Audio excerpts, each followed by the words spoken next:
going into like the RDA podcast, right? Because like the videos that we've done, the interviews that we've done now is basically just like an after the fact, you know, get an understanding of where is our value and like how do we also show that to people outside to be like, hey, this is what the people are saying about our events. From there, then the RDA podcast, which is something that we want to do to basically create a platform where each one of us as, say, core members, not even necessarily founders, like the 12 of us, or 11 of us, or however many of us there ends up being for people who are keen, this is now a platform where we can ask you about what you do and you can share with us what you've learned and what's, you know, your field and all of this kind of thing. And also a way for someone like, if you want to have a conversation with someone, like, this is the platform for it, right? Can be you and me and someone you find interesting. Can be you and Persia and someone you find, like, you know, we'll change it up and it's just a platform. So we'll just spend a bit of time building up the platform, and this is like the original content, like start with Monox, then it'll be me, you and Persia, me, you and Coleman, right? Like to again go through all of these things and like share what we're going through, and I think there's some value in that. We shall see. No, there definitely is. So I prepped a couple of questions. Like I don't want to keep it too rigid, but there was a couple of things that like we'd been thinking about leading into the RDA event, and that was like specifically your role within it. Like was more me and Persia were handling more like the ritual and the discomfort adventure, and then where you came into it was more with the ritual. So one of the questions that I wanted to ask you was like, obviously different cultures have different, like are in touch with different parts of ritual and all of that kind of thing, but the way you engage with ritual as a concept sort of strikes me as like removed from culture, like you've almost decided that you want to like look into and pursue like this sort of ritual understanding of things. Like, where do you get this understanding? Like, how much of it comes from your background and your culture? How much of it comes from things you've exposed yourself to and other, like, leaders and whatever it might be? So I think my exposure to ritual is definitely, like, where I'm from, my family specifically. There are people who, like, we have, like, certain rituals that we do, and it's important to understand at a really young age why you're doing that, so that you can appreciate it and do it yourself, essentially. And then is that something that came from your grandparents? Yeah, and probably their grandparents, like. But I mean, as far as it relates to you. Well, yeah. Like, because from what I've seen is from my grandparents and like my mom, yeah, pretty much. So yeah, I think I've just had to understand what kind of like perspective of anything you're doing do you need to have in order for it to appreciate, and in order for you to understand something, like how close you have to engage with that thing, and then with that just like subtract the information that serves me in Joburg, and use that in an environment that it like, could actually serve me, you know. Because that's the thing, like we all come from ritual and tradition, but most of us have sort of said, well, none of that's really relevant, and now we're navigating through with like whatever, I don't even know what we are navigating. And exactly to what you're saying, like we're already creatures of habit and we're already creatures of like observation, so I think when you just track your own habits and you look at like how you live, at the point where you want to make a really difficult decision, you realize that like it's easier to fall back to the older decisions, right? So now you ritualistically have to do something to emphasize this new decision. That's where it comes from. Gotcha. Like having to change some things in myself where I was like, okay, well, this isn't going to work. You ask someone, they're like, okay, you can do that. You do that. You do it once, it's tough. You do it the second time, you get better at it. Like after the third cycle, you start to experience the results of that change. And then at that point, you can either be consciously incompetent or really incompetent, like competent incompetent. Like what do you mean by that? Consciously incompetent is when you know you can do something better, but you don't do it. Okay. You know, like you're consciously not being competent. Gotcha. And when you're incompetent is that you don't know what you don't know. Yeah, and you got. And now you're just like experiencing things happen to you. So you think the role that ritual plays in that would be to be consciously competent. Consciously competent. Yeah.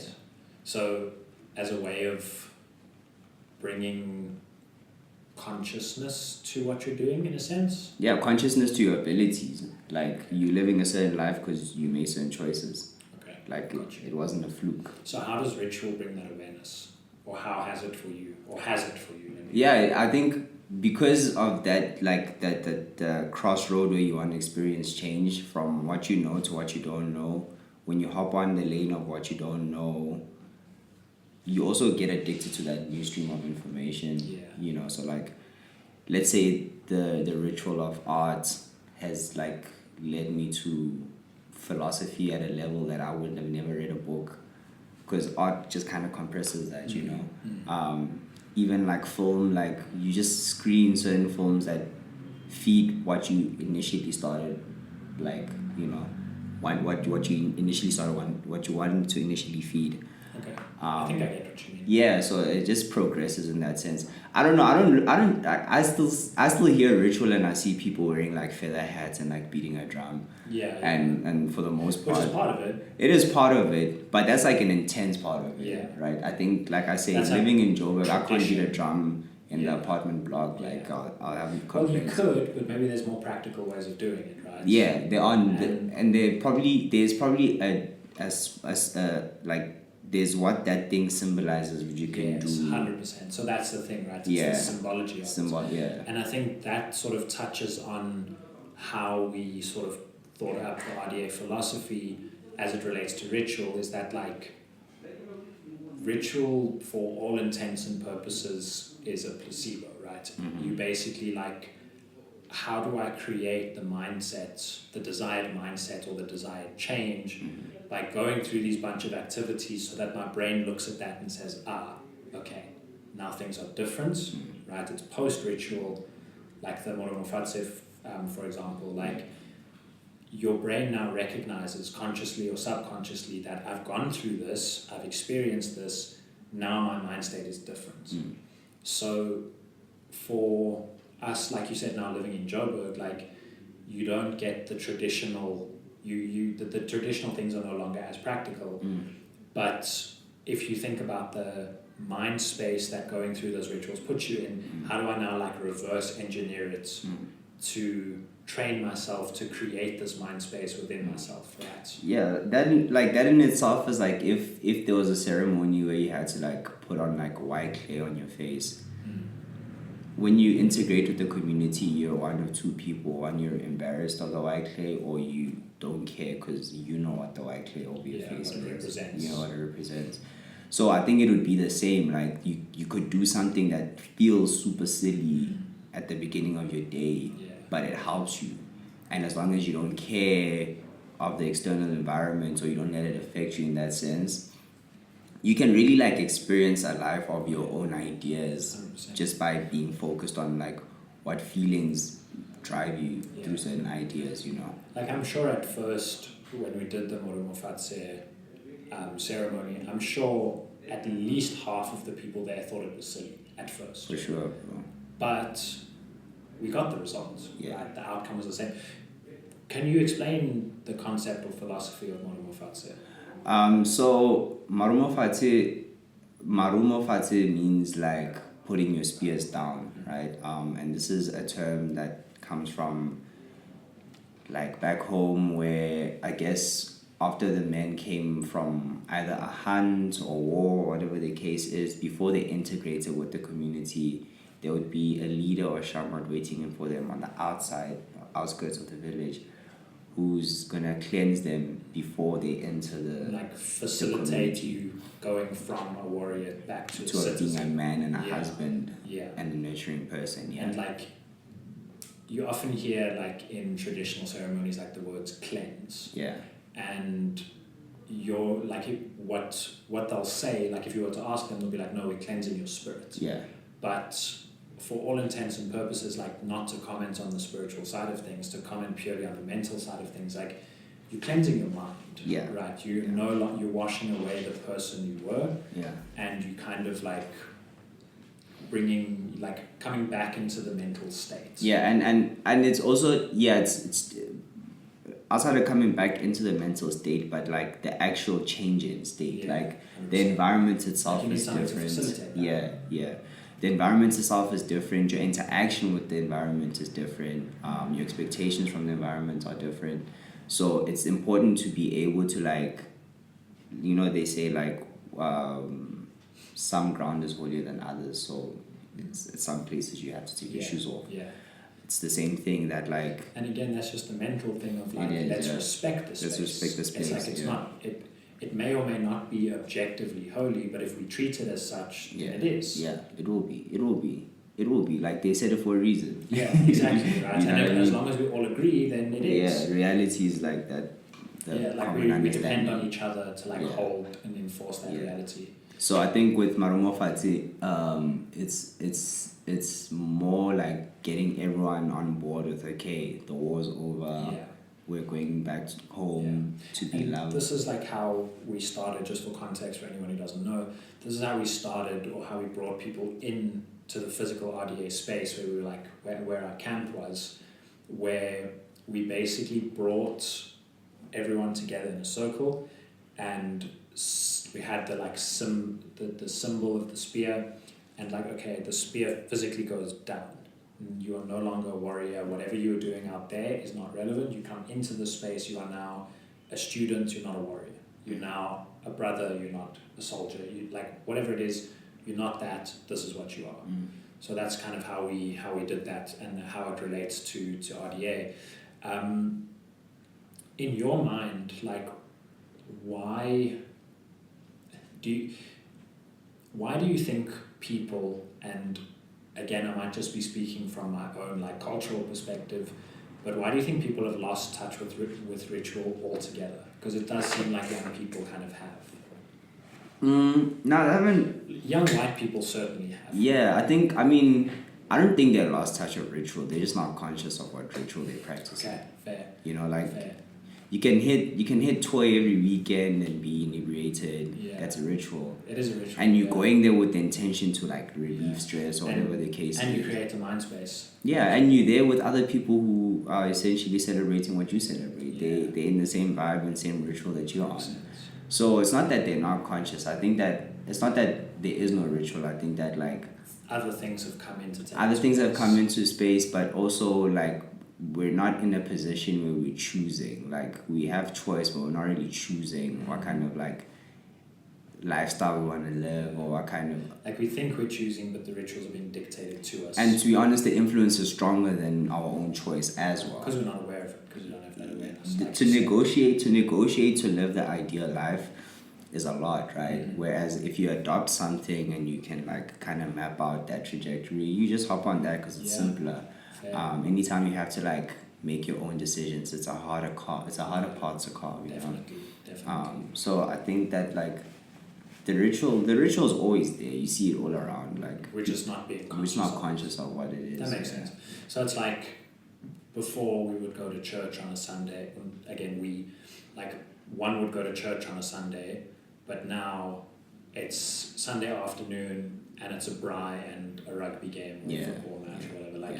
The ritual, according to what you're saying, the ritual is still very much there. Yeah. And our like proclivity to move towards ritual and create ritual is still happening. Yeah. We're just doing it subconsciously, and we're letting other people dictate, maybe letting the culture dictate what these rituals are. Because of time, also like different rituals have like different trends. Like there are people who do yoga every day not knowing where yoga comes from. Fair. Ritualistically doing yoga not knowing where yoga comes from. Cool, they picked it up as a ritual. Yeah, for sure. But now, is it still speaking to that thing you're saying that it's lost touch, or is it just practicing a ritual that you're not really just using of? Different words for it. Yeah. So I think that like, but also that is like once you start, you get closer to it. That makes sense. Yeah, once you start, you get closer to it, That makes sense. And if it's actually working, you will figure it out and you'll see it. And then the ritual will be true, because then, like, irrespective of what your ideas of that ritual are, the fact that you're there for it to seek positive outcome means that it's working. It's outcome based, like you said, like you're seeking positive outcome. You're not doing a ritual for its own sake. You're doing it for what the ritual gives and what it makes you feel. Yeah, what it makes you feel. 100%. So I think, actually, just to like touch on that, like, because you opened with the speaking about your culture. I think that or lack thereof.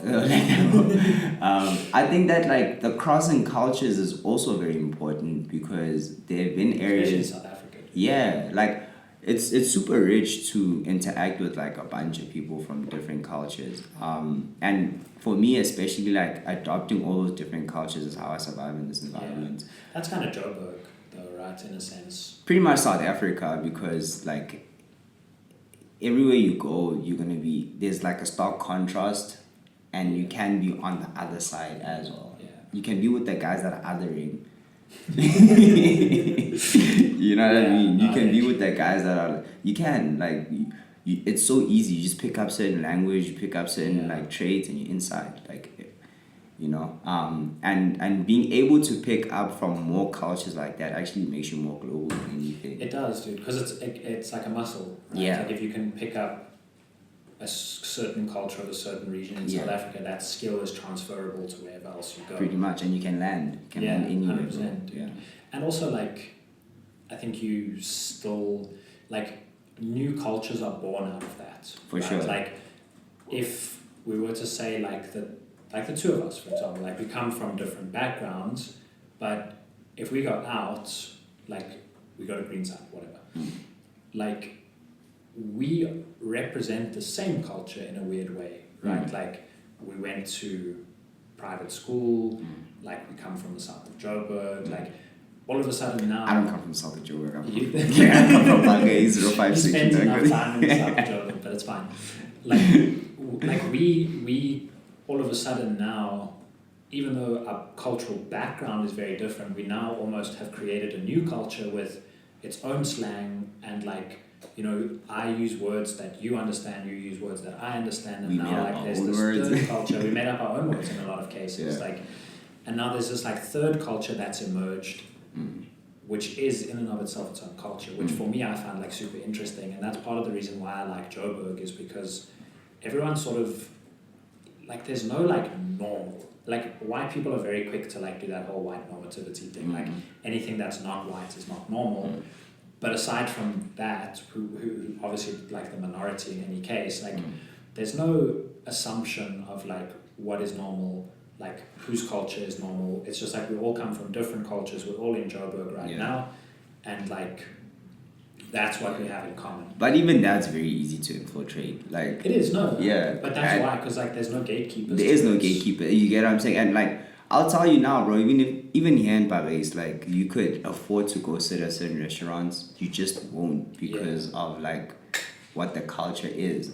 And then like you pull up there, not really trying to do anything, just trying to grab a burger, and like you catch this energy and attention. But like in that moment, I'm proud, because I'm like, be ready, because there's going to be a lot of this. You know what I mean? It's like when we went to Sodwana and we were like, these, you know, like we were second guessing, like, should we go into this bar? Where it's like, very clearly these people are like local. Yeah. And like, give a gatekeeper about their shit. And you said, I don't know who you said it to, but you said something along the lines of like, nah, they must see. Like, this is what like people in their 20s in Joburg are. Look like, and we're going to represent that. And like, if they get uncomfortable by it, that says a lot more about them than it does. For sure, bro. For sure. I think as someone who's also lived in a lot of different environments, I've had to learn that. Like, I've had to push and squeeze myself into places that I clearly feel don't belong, right? But then after being there, you're just like, man. Yeah.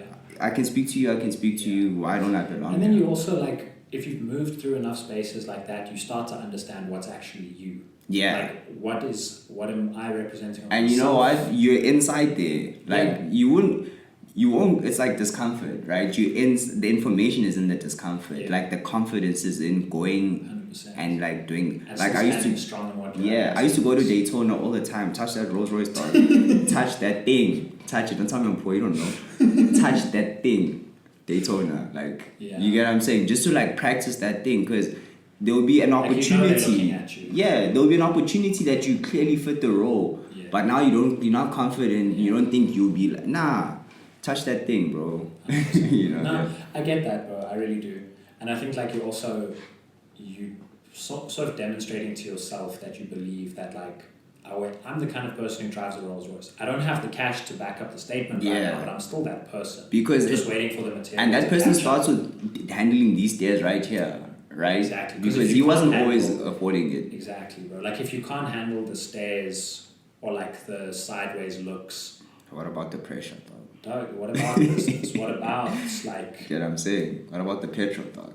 Yeah. You know what I'm saying? Yeah. So No, I think if you start to pick your battles when you look at like where your strengths lie, and then you only fight the battles you need to fight, bro. And then you very quickly realize that like discomfort is actually like a veil. It's like once you get past it, it's gone. Yeah. Like yeah. it's like only swimming, scary actually. for as long as you're not actually going towards it. Yeah. And like that was something that I realized with doing the whole RDA thing, that like I was only anxious about it if I was thinking about it. Mm-hmm. If I was working towards it and actually doing the stuff, I wasn't anxious. I felt good. I felt cool. Yeah. But the second I started thinking about like, oh fuck, what am I doing? I'm inviting these people and like what if.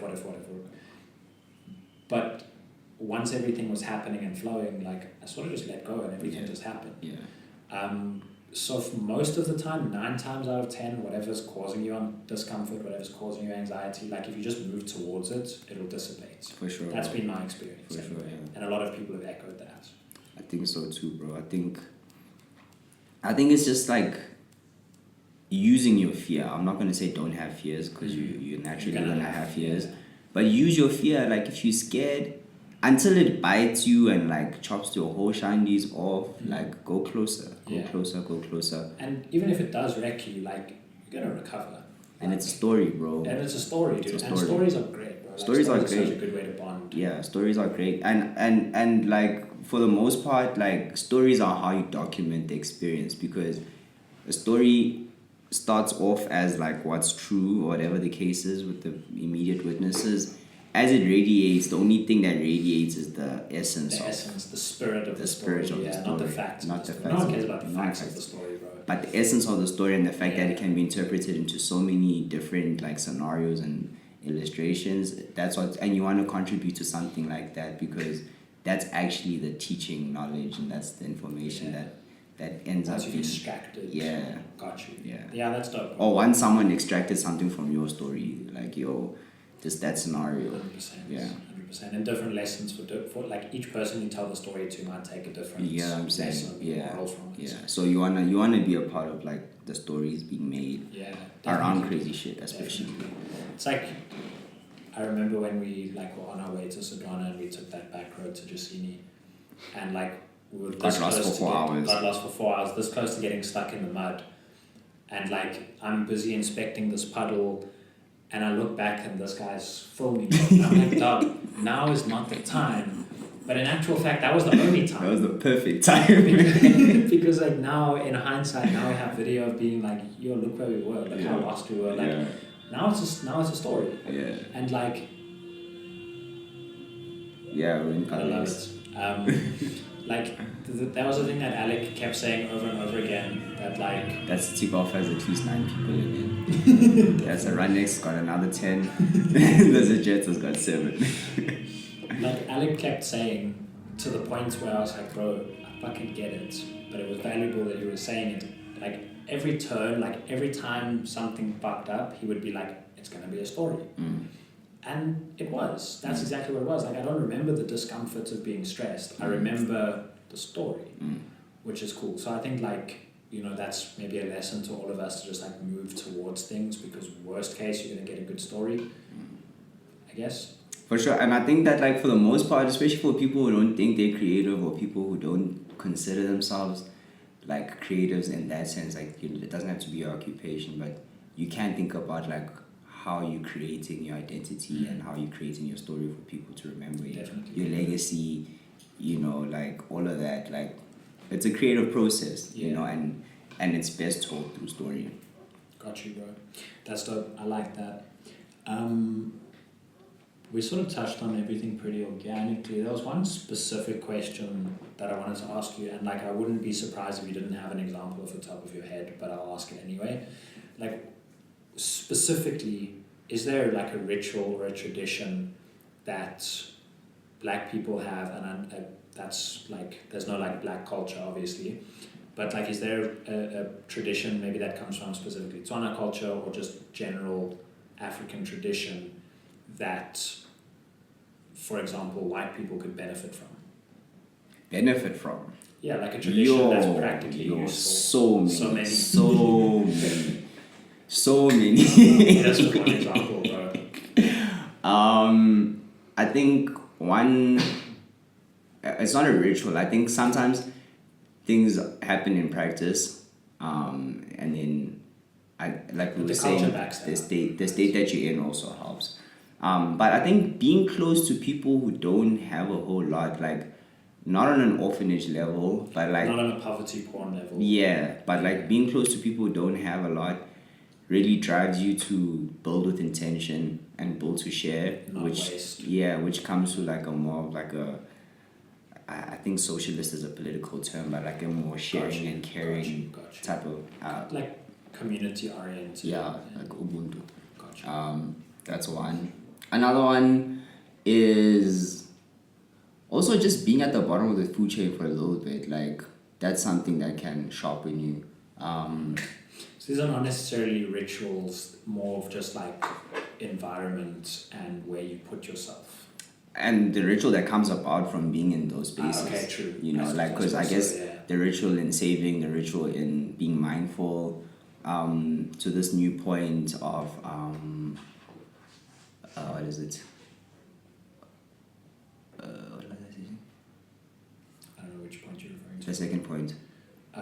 Like being the bottom. Oh, being at the bottom of the food chain. Yeah, like the ritual would be to work hard and like level up. I think sometimes if you're born up at the top, you don't really know what foundation or structure you're standing on. I think also like to that point specifically, I think people like have abstract ideas of what it means to be like at the bottom of the food chain or something. And like you maybe as someone who would be at the top, you'd be inclined to like feel sorry for someone who's at the bottom. But if you're actually around those people, you realize that like your life actually just goes on. Like people carry on with their shit. Like we all have our problems, and those problems kind of feel the same to us experientially. So I'm not really directly speaking to what you're saying, but it's just a interesting add-on maybe. Yeah, and that's something you'll pick up from being at the bottom of the food chain, bro. Like, cause you can look at someone who's, let's say, at the top and be like, buddy, like you only at the top in these narrow avenues. Like outside of that, I can knock you out. And it's being at the bottom. The bottom is broader. You know what I mean? Like you see more. Yeah. You see more. You see more opportunities. You see more bottom. You see more high. Like you have a broader perspective of everything. Whereas if you just come in at the top, bro, it's limited. You know. Yeah. And you want to be able that's to. That's like that white normativity thing that we kind of touched on earlier, where like all like white people in South Africa have kind of been protected at the top. Like that's all they know. They only know their neighbors. Yeah. And they don't even know how to protect that privilege, which is the sad thing. They don't, dude. Like and just playing. Yeah, you get what I'm saying. And it's like when you're at the bottom, you would have never lost it. Dude, like, had you known, you're gonna fall in this right chair, you pick it back up. But you're at the top, it stumbles. Who's gonna go down to pick it? You get what I'm saying? And also now you're demotivated because you fall. It's too much, dog. It's too much. Like, also, you are helped up there. Like your parents were helped up, your grandparents were helped up. Now no one's helping you, and you're like, dog, but. Bro, you roll down so far down because you didn't even know how to hold on to, right? And like you don't identify. And your neighbors are the only people you know, and they don't give a fuck about you. People could have been there to support you, but you just don't know how to use that relationship. And I think that like privilege is blinding like that, you know, like, and it's not just white privilege, bro. Like there's political privilege, there's like all kinds of privilege that they're blinding, that you don't know how to use support. And I think like this is something my mom has always said, that like, yo, I'm not gonna spoil you because there's certain things that I just cannot teach you, but I know that you need to learn from life. And I was like, sounds like you're being stingy. Sounds like you're being stingy. And she was, right? But like with reason, right? And I think that like that's one of the things that I appreciate the most about like my type of privilege, especially, is that I've had to understand its foundation. You are getting the benefit of the social privilege as well as the perspective that like... Because what also happens in your adult life cycle is that like it turns over where like you as someone who's the beneficiary now has to be the provider. How are you going to do that? Yeah. You know what I mean? How are you going to do that? Okay, cool. Like your whole life you've been going to school in a Benzie. How are you going to make sure all your kids go to school in a Benzie? Like, well, that's the worst part now. Like, you want your kids to go to school in something nicer than what you went to school. But how are you going to do it? How are you going to do it? Like, that's the thing for me, dude. Like, I see a lot of people, like, some of whom we know, that, like, their dads or their parents, whatever, like, bought them a super, super nice first car. Like, top of the range BM, as an example. Like, for myself, I don't see how I would, as an 18-year-old who's already driving an M3, what am I working for now? What are you scaling up to? Yeah, what am I scaling up to? What's the reward? What am I like?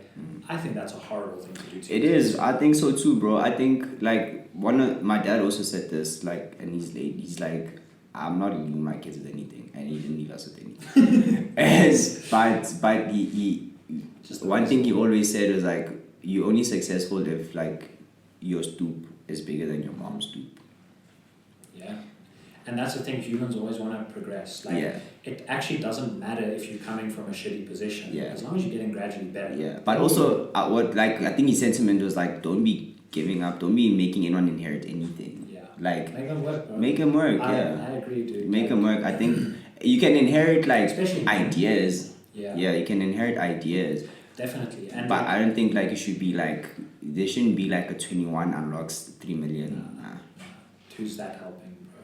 You're not building anyone up. Like, again, especially, like, for young men, you kind of have to build yourself up to think something of yourself. For sure. Like, I can only speak as a man, obviously, but, like, if I won the lottery, I actually tweeted this the other day, like, if I won the lottery, that would be the worst thing that could ever happen to me, because anything nice I had from that point on, I would feel like I didn't deserve. Because I don't know, I still hit conquer up. It'll be cool the first 4 times. Yeah. But after that, I mean, I just hope I don't come out like emotionally and mentally scarred, like by the Spuras and Joburg and all of that. But I don't know. I think that like all of it can be really good, right? I think that the thing that we're commenting on really is like the dangers of inheritance if you don't understand where they come from. Yeah, definitely. But I think that like sometimes when luck strikes, it's perfect. Sure, maybe.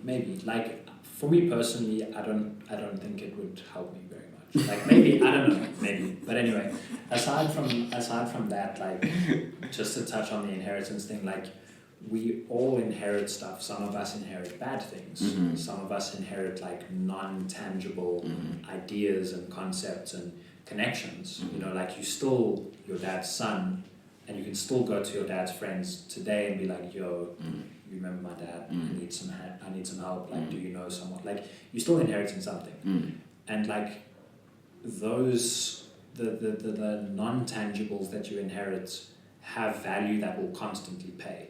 Whereas like money, when the money's gone, the money's gone. For sure. Yeah, and I mean, I think that's just the issue with money, period. Like... when it's gone, it's gone.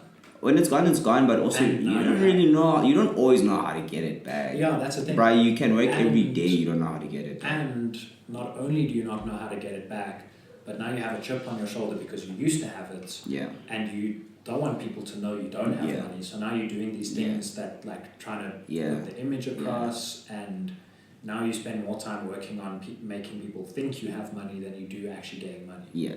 And I think that's a very Joburg thing as well. Like, it's very... I think it's a modern issue. Like money is definitely the new form of like crack or whatever. Like, you know, they've been clean pimps, and they've been like the people at the bottom, people, the distro, all of that. Like money's the issue in that sense. If you don't know how to use it, like you're doomed. Like it can be the worst thing that's ever happened to you. Exactly. But for the most part, like you always say, it's just means to an end.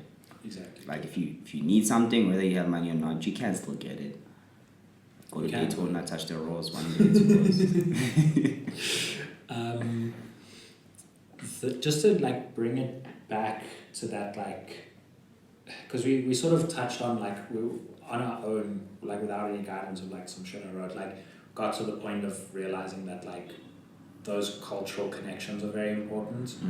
And like I think it would be wise of all of us to recognize like, okay, this is actually what my culture is. Because I think a lot of us just, again, maybe let me just speak specifically, white people feel like, okay, this is not my culture, this is culture. And like if you don't follow this, then you're weird. And I think what we should all do, especially white people maybe, is to like recognize, I can say it, like to recognize that like this is like take stock of what my culture is and take stock of where it is useful and where it isn't useful.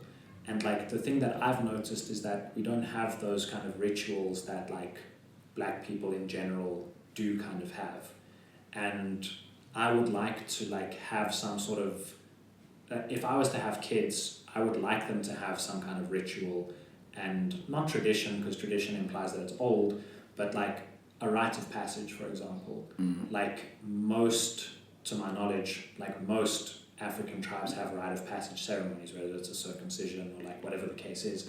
But like white people, we've got white guys, like matric dance, like is that, like that's the extent of it, right? So there's no like ritual to be like, okay, I was a child, now I'm a man or a woman, whatever. Yeah, man, I don't know. I didn't grow up white, so I can't. Yeah, a little bit, right? I think think it's a Kira school. Bro. I think like even that, bro. Like going to Kuro school and like or any school, like the first private school I went to, I was definitely one of like 3 black people, and being the like token black person, like.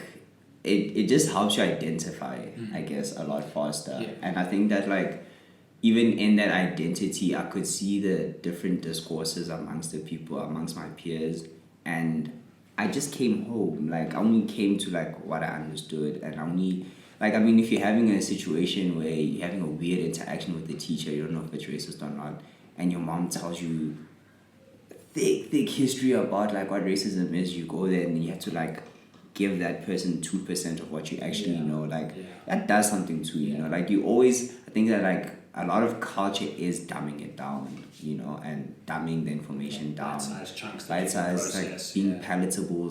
Like I can't drop these facts on you because you're not going to allow me into your class again, type of thing. And the thing is, the trouble with facts is like for someone who doesn't have the background facts to like make this fact something that you can understand, like how long do we have, bro? Like, are we gonna sit for 45 minutes while like I explain all of this background stuff to then introduce this fact? Yeah, bro. And like sometimes also just not coming from a good place. Like, if it can be a wrong moment, and you know, like the delivery can be way off, but the sentiment is important. All of those things play a role. So it's just everyone's responsibilities to like come home, go home to yourself, like. I don't want to say that like white people don't have rituals, because I know they have. Well, again, like we said, we do have rituals. We just don't maybe think of them as rituals. Yeah, and I think that like and you could be onto something, like having more conscious, like really conscious white people, not the Wu-Tang type conscious, like the real conscious.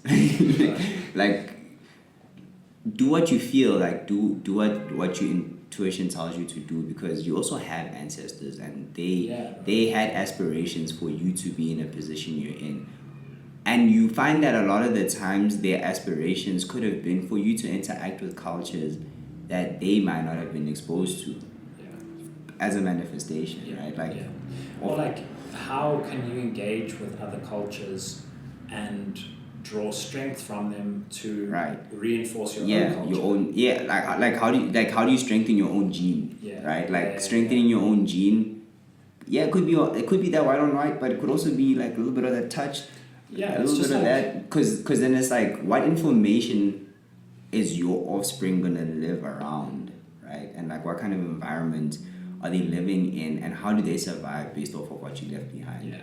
definitely, bro. Like just I was hoping you were gonna give me like a couple of specific like ritual things of like we do this. This is why we do it. This is how. Like whatever. So for example, Okay. like the fact that if there's a funeral or a wedding, the animal comes here live, and it's slaughtered by whether it's the uncle or like whoever. Like modern people are very out of touch with where their food comes from. And like people eat meat but have never seen an animal get slaughtered, and for me, like I'm one of those people, but it's so weird. Like I think having a like actual visual, like okay, this is the funeral, here's the sheep is alive, we've now slaughtered it, the sheep is dead, we're gonna eat the sheep. Like you actually understand death in a very practical way that modern suburban people don't get. For sure. I think interacting with one of the things that like really rocked like people in South Africa was the land redistribution. Because once you took people away from their like native land, they lost touch of like their native intuition. Or they weren't allowed to do certain like cultural practices in different locations and that because of like the rules set there and whatever. And that's where that comes from. Like I think my benefit of still having access to ballets and like doing the things that people around here do. What's the township name? Tumahole. Yeah. Having access to this is what's helped me because I never really looked at it like that. Like my sister's actually vegetarian because she saw an animal get slaughtered and she was like, never again. Like, well then, does that not, like this is what's always been the thing for me, that like if you can't handle watching an animal get killed, should you be eating animal products? True. Right? True. Maybe. I don't know. Again, it's just... but I mean, also people get their their heads blown out in horror movies and that, and they still interact with other people. So I think there's a lot of numbing and... Yeah, definitely. You know, there's a lot of like media and other things that make it like not as touching. Yeah. Yeah. Like I can't point to the actual problem, but it feels like a problem. It does feel like not being conscious is a problem. Yeah. You know, I can't tell you why. That's the thing. Like I can't tell you your life will be literally better if... But it will. I don't know. It will, because I think it's harmony as well, right? Like harmony is if all of us get to like a peaceful state, a peaceful place, right? And it's like being able to empathize, and like sometimes it just means a lot of us are like soft and sensitive. Some people aren't willing to be soft and sensitive. Yeah. But like I think that like the ideal state is that harmonious state where all of us can agree that like that's right, that's wrong. And the areas where they are gray, that's where we experiment. That's where conversations like this happen. We're like, okay, there's obviously like there keeps being divides. I heard somewhere the other day like people saying like black people now don't have a drive since like apartheid. I'm like, that's crazy. You know how much it is to handle freedom? Like it's way worse to handle freedom. It's way worse to handle freedom because now you can make mistakes and those mistakes matter. Whereas and they're your mistakes. They're your mistakes, bro. So I think that like it just speaks to protecting privilege again. Like it's a big theme right now in my life. Like how do you hold on to what you have and make sure it multiplies, right? And like it's the same with like freedom. Like not to say you're not always gonna be free, but really you can be prison to like certain ideas and trends that come your way and you're not sure how to like move past them, you know. But yeah, being conscious is important. Yeah, I think like if you have the perspective, it will impact your decisions, and like you can't, to bring it back, you can't make a decision about eating meat if you don't have any perspective on the whole thing. Like and there needs to be a common truth about like what you're doing. You know, like eating meat, not eating meat. Like the truth is what you have to discover. You know, and you need to be on the journey to figure out what that truth is. Like if you eat meat and you feel a certain way, there's a reason for that. If you don't eat meat and you feel a certain way, there's a reason for that too. There's also a reason why you need to eat meat and vice versa. You know what I mean? So it's like find your truth and like get onto your ritual and your rhythm and like, you know, live it out. That's cool, bro. That's probably a good spot to end it. Alright, man. Unless you got something else you want to add. 27th January. Our exhibition. 116 Greenway. Nice. It's the Eye and the Arts exhibition. Nice, It's going to nice, be lit. nice. It's the first time I collaborate with like other artists. It's a group exhibition. It's going to be How many lit. other artists? Six of us in total. Children of Midas. Children of Midas. Nice. I think, I don't know when or how this grows out or whatever, but I think if you're really interested in like the development of my story and my brand as Monox and my affiliates, like my friends, RDA, Children of Midas, all of that, like this is a good place to see where like a lot of good ideas get developed. Because there's a lot of influence, like a lot of different influence in this work this time around. And I think that like if you don't even have to appreciate the art, but if you appreciate like good story and if you appreciate like someone putting themselves in a position to be vulnerable and like express certain ideas, this is a good place to see that. That's sick, bro. 26th of Jan. 27th Jan. 27th Jan. Yeah. Nice. You committed, locked in. Locked You're in. accountable. There's some artworks on the floor there. We can be ready. Nice, bro.